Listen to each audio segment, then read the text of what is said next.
Tired of the hype about living the dream? It's time for truth. This is the place for tools, power, and real talk so you can create the life you dream and deserve. Your ultimate life. Subscribe, share, create. You have infinite power.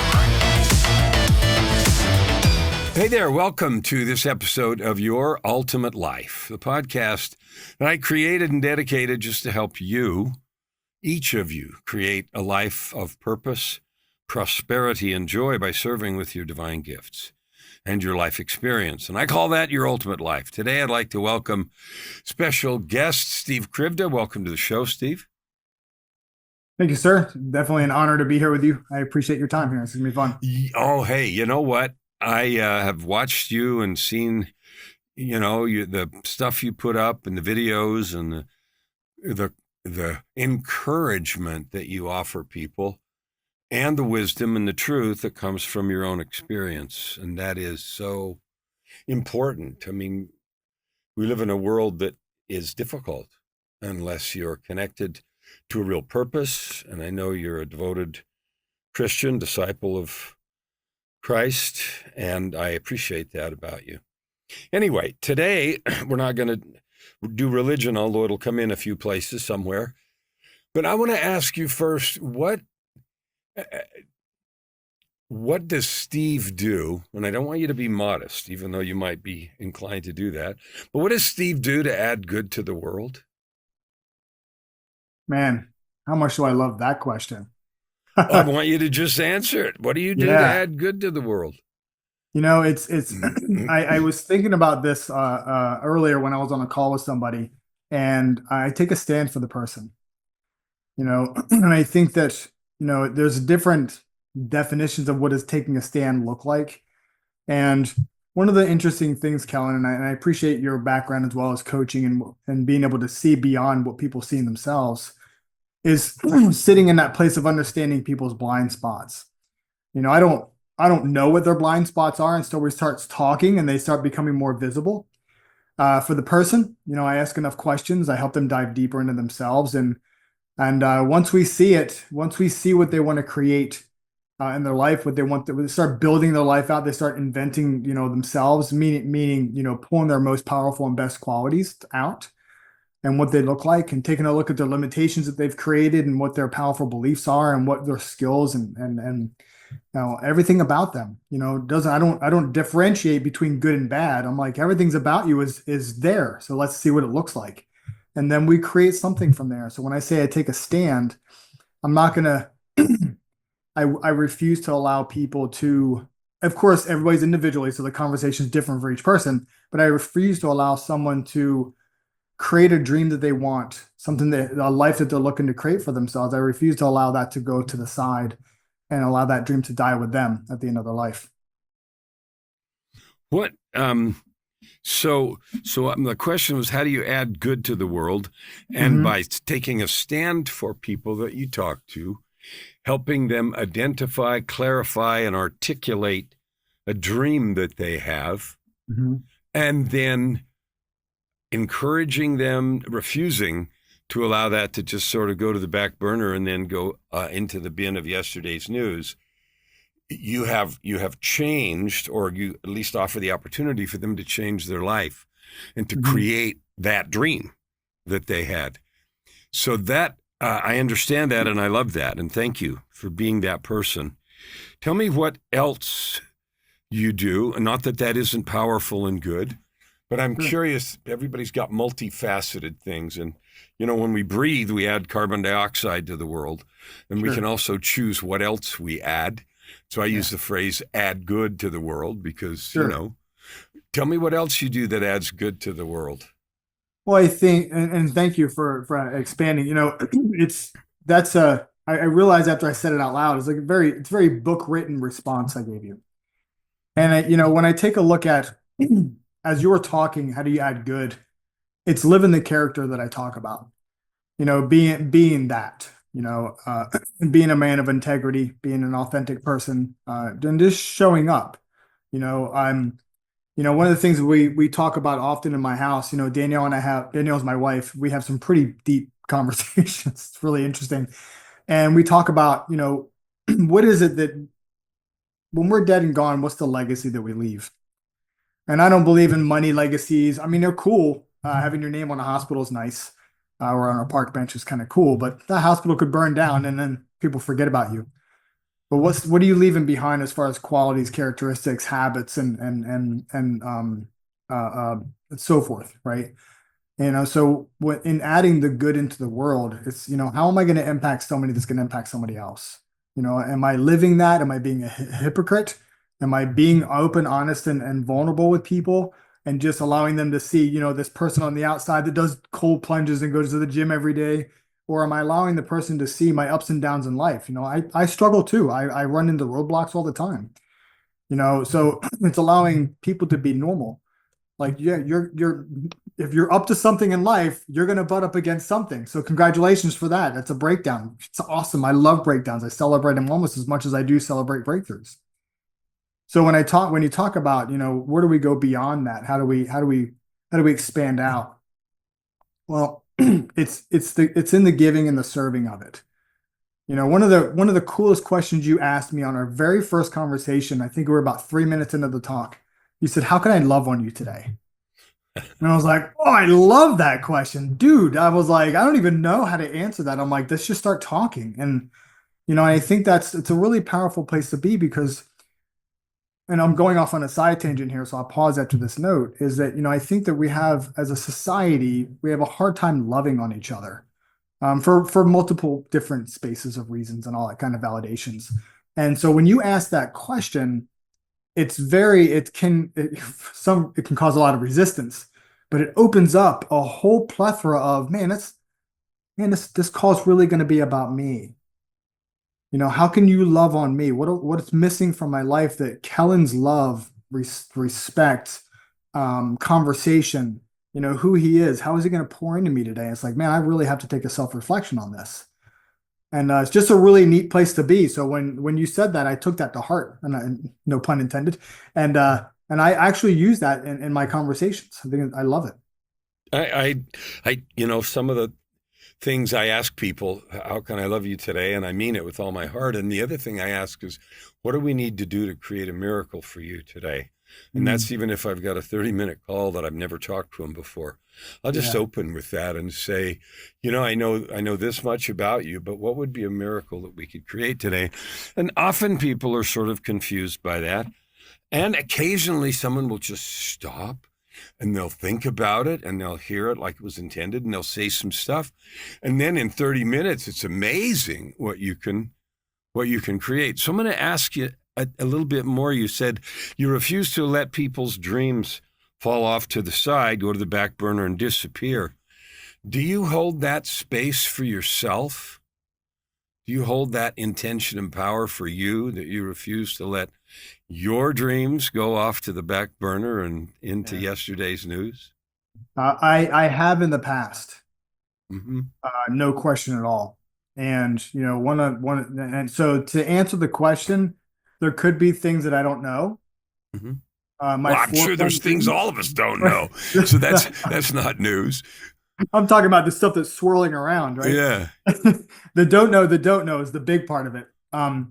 But I do believe that I'm walking into that space now where I'm loving on Steve, which is pretty cool. So excited about that because before we were talking about the best gift you can give yourself or to give the world, like to make the most difference, make the most money, have the most fun, is to share the story of how you got where you are, because that's the story of your own power, your own ascension into understanding and growth.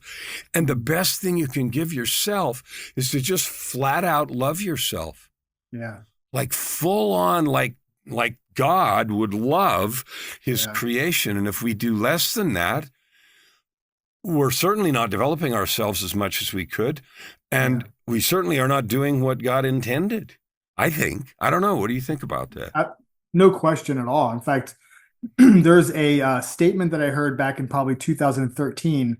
It's loving for all that you are and all that you're not. It's that full love, right? Because it's easy to say, well, I love all these great things about me and I hate this part about me. It's like, well, you're all you. Everything about you is who you are. I see you laughing. Well, it's the same. People, we are who we are. And that includes all the shitstorm that has happened before, during, and after. And Yeah. nobody falls up this mountain. You didn't get there without sloshing through the swamp and maybe crawling over broken glass. And when people tell me about, my story and they hear stuff that I've been through and it's like, oh, I don't have anything like that. That doesn't have anything to do with anything. You have created yourself on purpose. And Mm. the things that you have done to do that, the choices you have made, are what makes you. So I'm going to ask you about that. You are a person that's dedicated. You just told me you've got a new situation where you're going to go help a company grow by instilling encouragement, love, values, coaching, all that good stuff, pouring it on them. Tell me what happened in Steve's life that makes this the desire of his heart, to hold this space for people, to begin more to hold it for yourself. Like you didn't fall up that mountain. What happened to bring you there? So where I am right now, Yeah. you know, I would like to pinpoint one actual space, but it's where I found myself, to be honest with you. And it was really interesting. I've been in pro. I really have got more into personal development probably around '06 time, but I Mm-hmm. kind of dabbled in it and I was like, oh, this is good stuff and all that. When you first pick up a book, I'm like, oh, this is great for somebody, right? Yeah, for And somebody. yeah, so for somebody else, this is awesome. And I remember in 2013, I thought I was happy. And in the sense of society's parameter of happiness, you could probably say I was. I had a house, I had Danielle and I were married. We had two boys. We had a dog and a cat. I mean, we were the epitome of what the house looks like. Sure. And then I really opened up my life and I'm like, well, I don't even know who I am. Like, so how can I be happy? And so I started questioning that because I felt like there was something missing in my heart and I couldn't pinpoint it. And I started looking at, well, I've been living this life of, I say inauthenticity. So what I mean by that is all the different masks I was wearing in front of all these different people that I was around. As a husband mask, dad mask, worker mask. Yeah, I could go on for ages and talk about them all. Mm-hmm. And I'm like, so, what am I hiding? I'm hiding from something. Who am I hiding from? And I was hiding from myself. I was so afraid of what people saw, what people would see up here, the thoughts that I was having about myself, that on the outside, I'm in this in shape guy and married to a beautiful woman and have great kids. And on the inside, I was full of insecurities and fear and doubt and worries and just to not great thoughts. Right. And I started looking at it. I'm like, well, what has me so dishonest with myself that I was basically lying to everybody around me? And when I looked in the wake, I talk about the wake of the boat. When I looked at the wake of people that I left behind me, I'm like, look at all the people that I've hurt by not Mm-hmm. being the person that I am. And look at the disservice to your question earlier. Look at the disservice I'm doing to the world by being that person. So I went on a I went on a very strong self-reflection of like, well, who am I? Who's Steve? And what I realized was there's not a whole lot to it. I'm just an open, honest, vulnerable guy that just wants to serve people and create something awesome with somebody else, and I feel like that's what God created me to do. So when I saw that, I'm like, man, so how many people are just like me? A zillion. Yeah, it was all of us, right? Yeah, at some level, a Yeah, little, a lot, we're all on this never-ending journey to experience this spiritual life in a skin bag with lack of memory from what happened before, to learn and to make choices about who we're going to be in yeah, this world, how we're going to show up and what we're going to do. yeah. So So what did you do? I wanted to know what made me happy and sad, what made me laugh and angry. What was these? We call them triggers. What's Huh? which is one of my least favorite words in the world.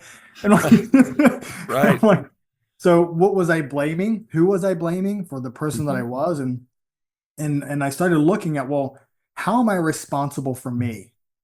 Not that I was an irresponsible person, but I wasn't responsible for the person that I was being in the moment. It was constantly blaming everything and everyone else for who I was.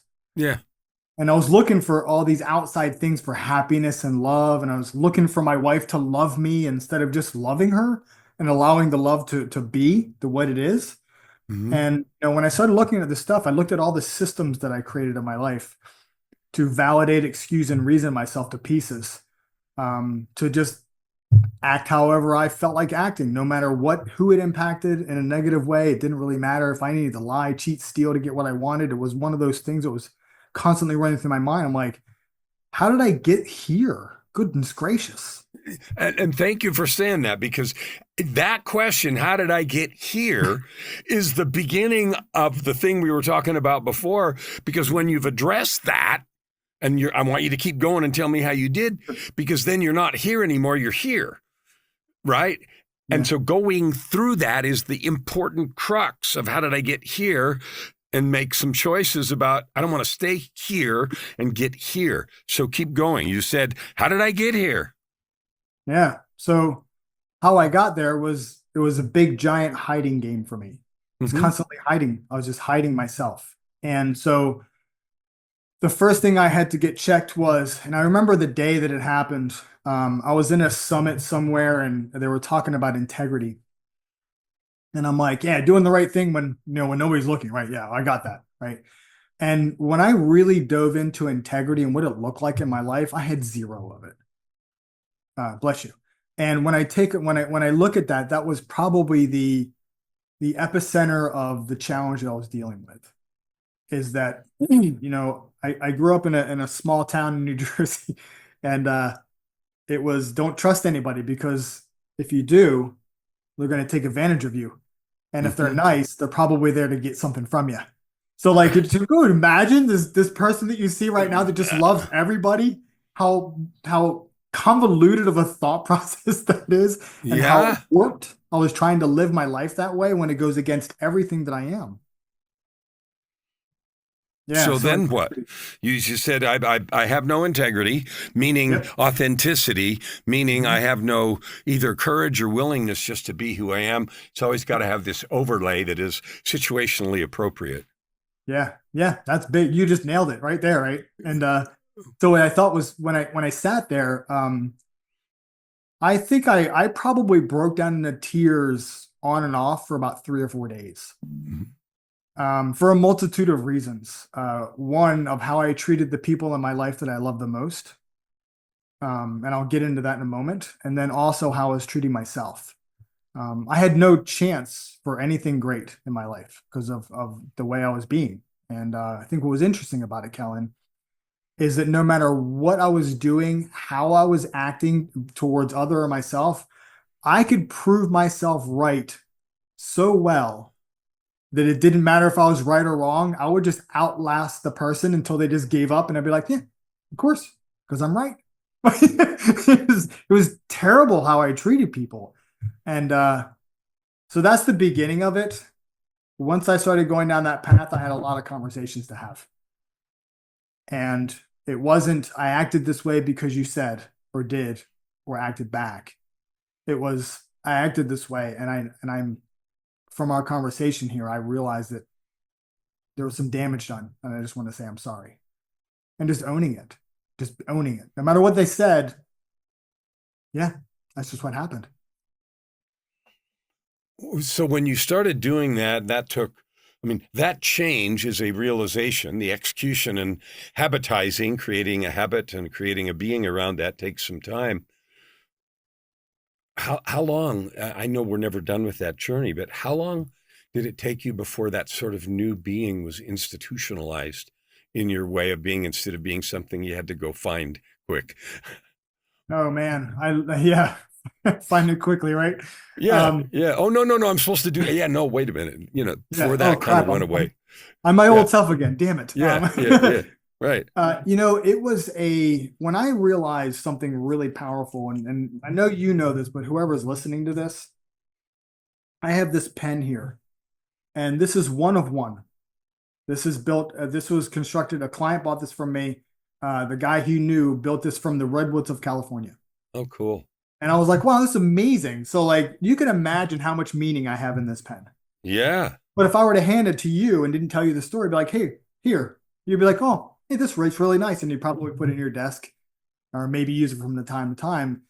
And I use that because the meaning, when I realized the meaning I was putting into things. And when I realized, and this is a challenging statement for people to receive because it took me quite a while to understand it, was that how meaningless our life really is. Because if you strip away the meaning we put on it, what's really left? It's like not a whole lot of anything.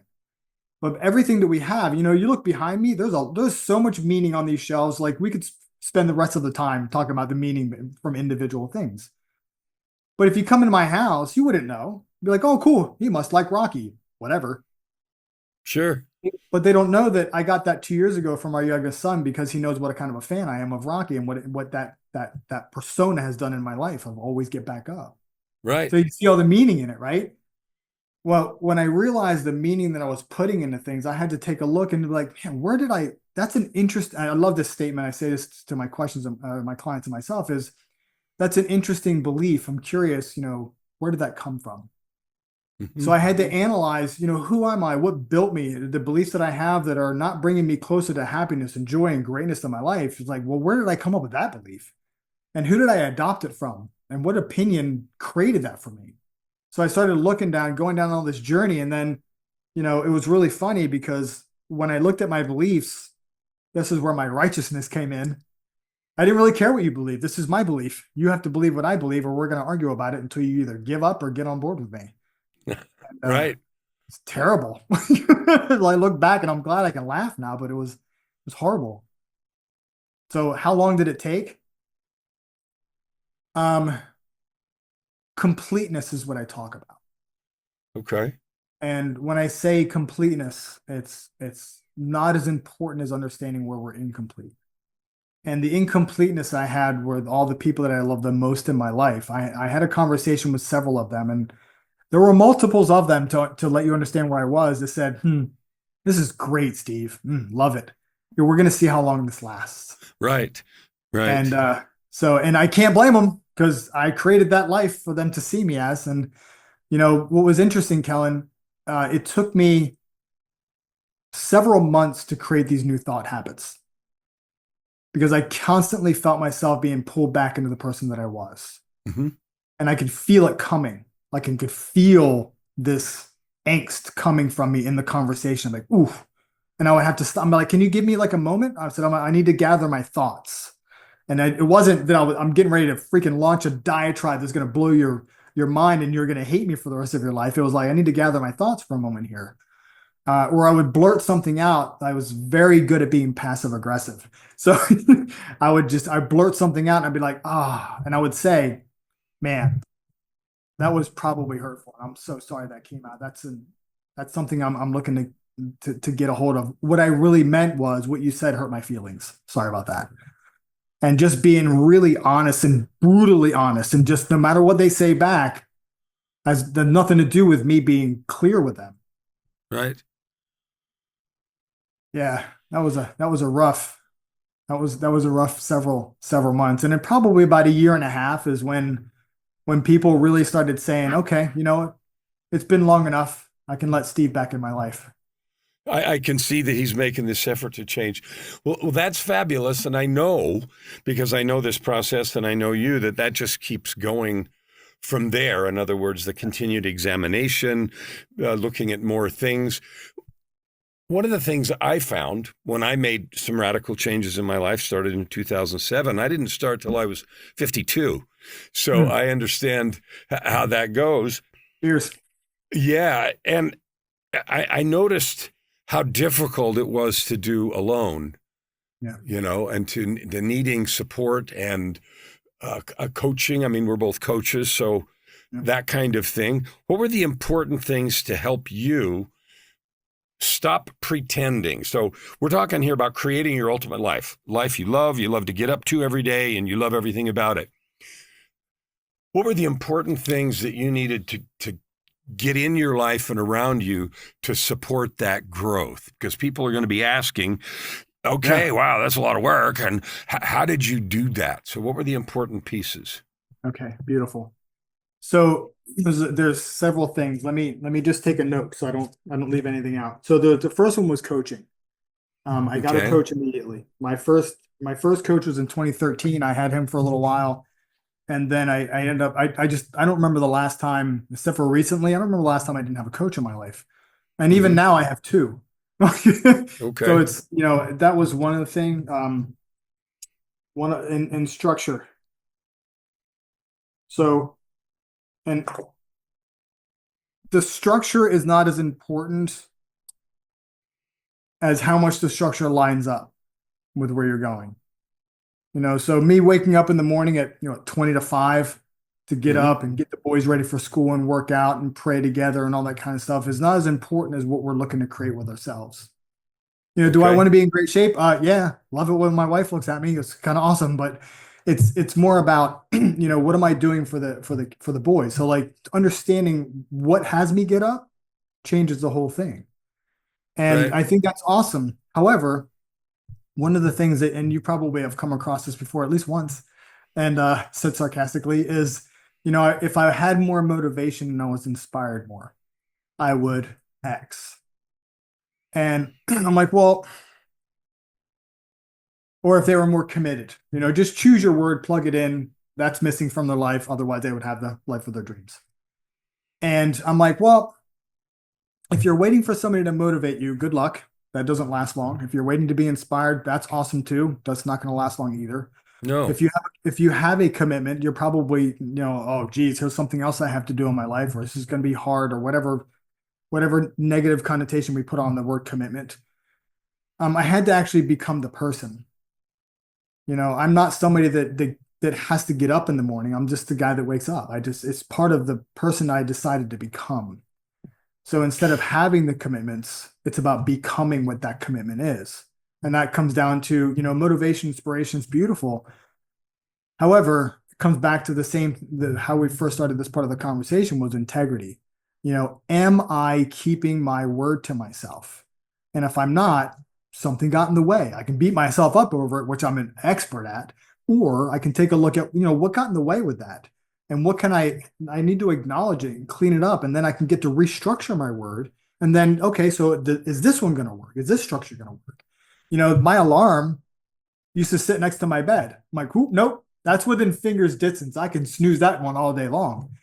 So I know with me, a structure is taking my phone and putting it in my bathroom. So when it beeps at 20 to 5, I get up out of bed and instantaneously I turn it off, grab my toothbrush, and I start brushing my teeth. Like that's my very first thing when I first wake up in the morning, and that starts the ball rolling. I don't know how we got here, but I'll stop for a No, second. that's okay because the important thing you said that I want to reiterate is I'm going to say it a little differently. Please. When we have a goal, we're here and we want to get here. It doesn't matter if it's money or physical shape or relationship or whatever. And we try to do things differently. Yeah. And that motivation, that willpower, all that stuff, it ends up being a white knuckle ride. And we hope that if we force ourselves to, quote, do something long enough, we'll get used to it and it won't be so bad. And the truth is, from the place of being, the doing becomes trivial. Yep. And I don't mean to trivialize, but I mean simple. From the place, and that phrase came to me in a very intense way that's not part of this story, but from the place of being. So if that's who I am, like God doesn't have to remind himself to be kind because he is. He doesn't have to remind himself to love us because he is. And we're not divine yet, but we're working in that direction. And if we stop trying to say, I'm going to do this and say, who do I have to be? So that's the natural way. Forgiveness, kindness, encouragement, taking a stand for somebody out of love, not because I'm going to cram this down your throat. And so you said those words, and I'm just agreeing with you in waxing a little poetic. But anyway, so tell me about that. That is true. And adjusting the structure, putting an arm over there or et cetera, is just an interesting data point. I do this to make it more natural and more fluid while I'm still training my being. Right. Because ultimately, if I'm that person, then I don't even care if the alarm's 1 inch from my face. That's who I am. Alarm goes off. I do this. I am this. But while we're still learning, we do these other things, and that's fine. We have a gym partner. We have a accountability buddy. We have whatever. And so those are just tools to help us with that thing. So tell us, that's a fascinating set of things. And the outcome that we're looking for is, purpose, prosperity, and joy. So how would you describe, you said in 2013 when you started to wake up and figure out this wasn't fun and you had 27 masks on and none of them were colored the same and you didn't know who you were. Tell me about you today. Where are you today? I would say I'm free. And I don't use that word lightly. And there are moments when I see, call them the chains, right? We have those chains that we carry. We're pulling the boat behind us, or however you want to describe it. There's moments when I see that come back. And as human beings, I believe that we're very automatic. We're incredibly predictable.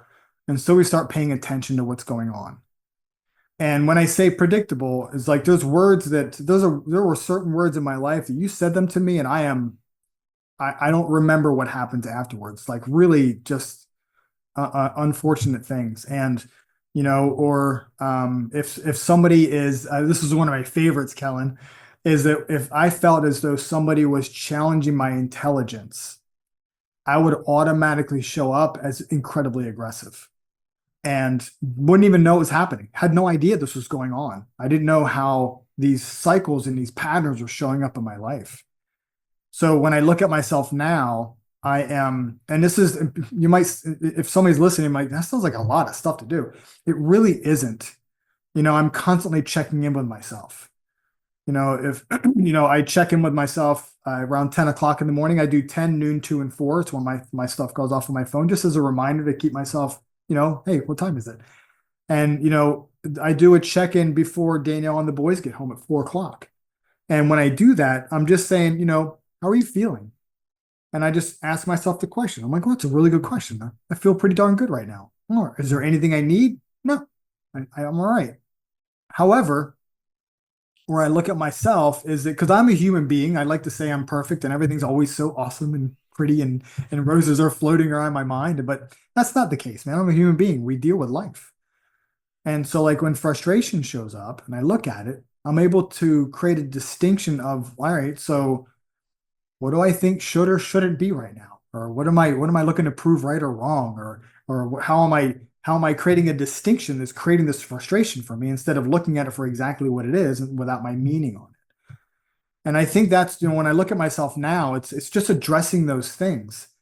Because I don't really remember the last time I was angry or furious or, and if I am angry, this is an interesting thought is I see it. And then instead of it just being an automatic reaction, I'm like, yeah, you know what? I think I am kind of mad about that. And I choose mad instead of just being this maniac, so to speak. If that makes sense.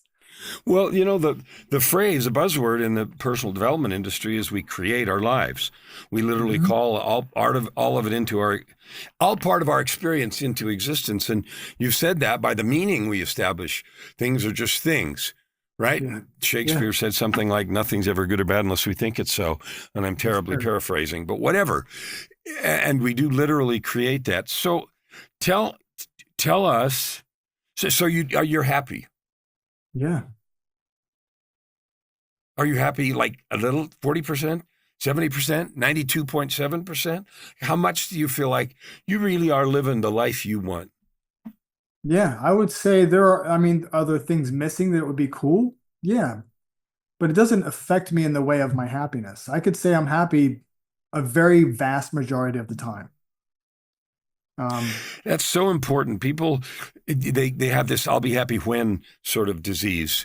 And I have names for things, right? I'll be happy when disease. And when you were talking earlier about all the masks, I named that too. I call it WITOT, WITOT, the WITOT disease. And I created that acronym at the beginning of the pandemic because COVID, everybody was worrying about, I don't know, was this Armageddon or whatever? And I created this WITOT disease and said it kills more people than COVID ever will. And people always say, well, what's that? And it's what I think others think.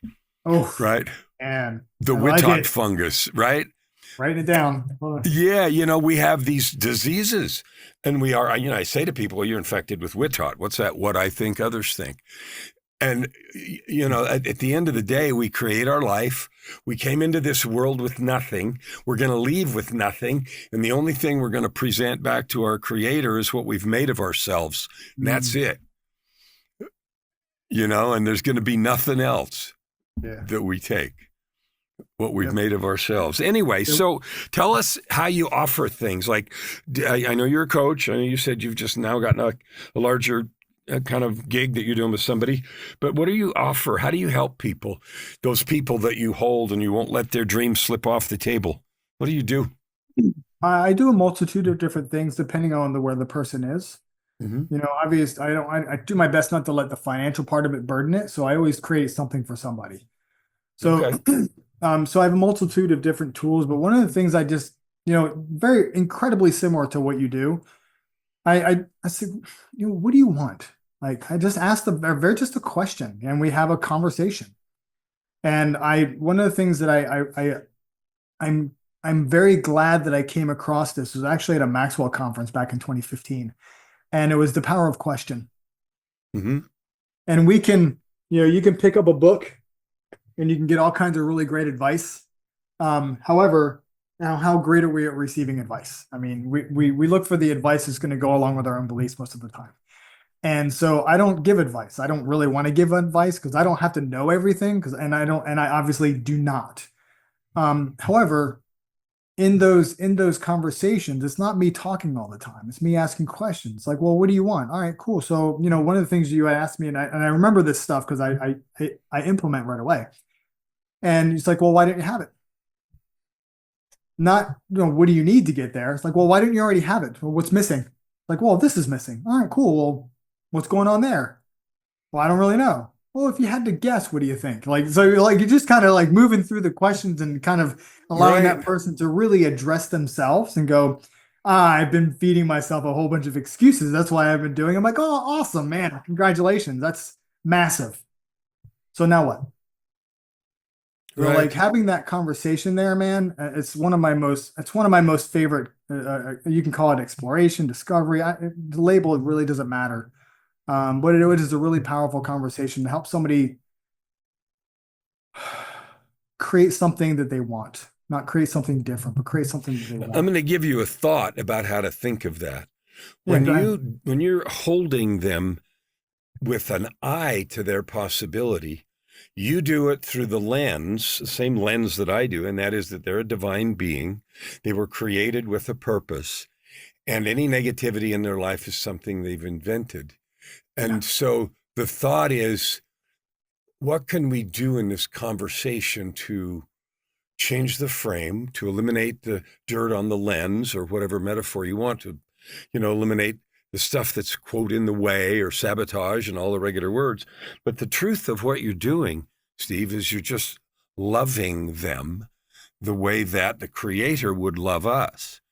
Allows us line upon line, idea upon idea, to gradually create in our own minds the possibility of who we are. And so I would just say this is how you're expressing love and adding good to their lives and possibility to their palette. Yeah. Very well said. Thank you. Whatever. It's just, you're just loving them. So how do people find out about you if they're like, ooh, I want to know more about this Steve guy? Where do they find you? Where do they go? What's the best way? Well, there's a couple different things they can do, and it's all in one spot, so there's not a whole bunch of stuff. I have written this tiny little book with Tom Zig Ziglar's son. Mm-hmm. It's so little, super tiny. It's called Road Trip. Mm-hmm. And what it's designed to do is it's called From Survival to Legacy.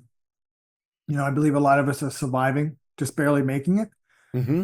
And, and of course we talk about the circumstances. However, what that does is that 36-page book will completely open up your life, dissect it into 7 different little pieces, dissect those 7 pieces into 10 areas, and then it brings the whole thing back so you can look at your life objectively instead of putting all of our stuff on it, how we think we should, whatever context we created on it.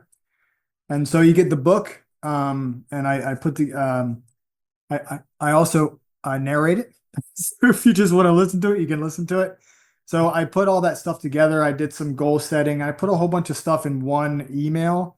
And then in that email, they get 7 days in a row of an extra gift. There was 7 days of how to stay motivated by Zig Ziglar himself, which is kind of fun.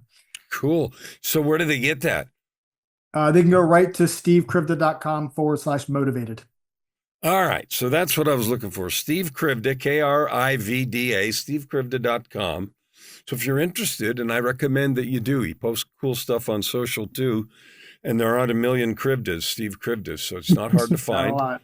No, I know. Well, people ask me, how do I find you? And I say, come on, with a name like Kellen Flukiger, I can't hide. So anyway, go follow him. Do this, because I've known Steve now for some years. And his effort and energy and love are real. Steve, what did I not ask you that you would like to add before we finish up here? Powerful question. I think that if there was something I could tell your audience,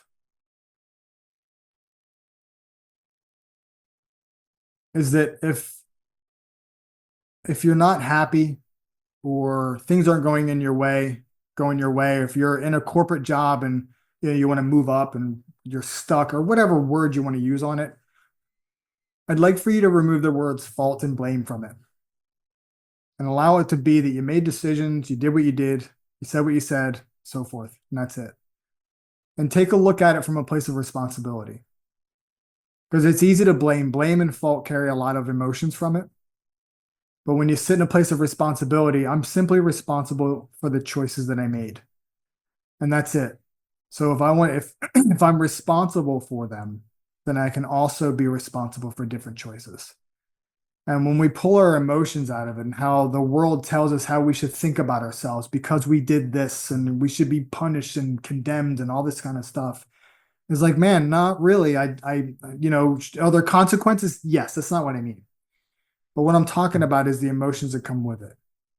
And when we remove the emotions for a minute and look at it objectively as a list or an action and it created a result, then we could do something with it. Because I don't believe people are broken. I don't believe people need to be fixed.